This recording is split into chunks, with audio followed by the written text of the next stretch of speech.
ఇప్పుడు ఈ కాలంలో నా పిల్లనిచ్చి పెళ్లి చేసేయాలంటే అత్తమామ వాళ్ళు ఏమడుగుతారో తెలుసా? గవర్నమెంట్ జాబ్ ఉందా అని అడుగుతారు. కానీ గవర్నమెంట్ జాబ్ ఉంటే పిల్లనిచ్చి పెళ్లి చేసిస్తారు, లేకుంటలేదు. మీకు కూడా చెప్తున్నా, వాడు గవర్నమెంట్ జాబ్ సంపాదించాలంటే సంవత్సరాల పొడుగు చదవాలి. చదివిన తర్వాత ఎగ్జామ్స్లో పాస్ కావాలి. పాస్ అయితే అప్పుడు గవర్నమెంట్ జాబ్ వస్తే మనకి నెలకు ₹1,00,000 జీతం ఇస్తారు. కానీ ఇక్కడ నాకు అలా కాదు. ఏం చదువు లేకపోయినా కూడా నాకు గవర్నమెంట్ జాబ్ వచ్చింది తెలుసా?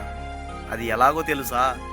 కేవలం Aadhaar card xerox, ration card xerox, 2 half ఫోటోలు ఇచ్చామా అప్పుడే గవర్నమెంట్ జాబ్ వచ్చింది.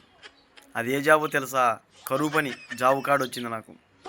వాడేమో ₹1,00,000 జీతం తీసుకునేవాడు వాడు పెళ్ళాన్ని ఏసులో పెట్టి సాకుతాడు. నేను నా పెళ్ళాన్ని ఎండ కింద ఆకాశం కింద పెట్టి చెట్టుల కింద కూర్చోబెట్టింది సాకుతాను తెలుసా?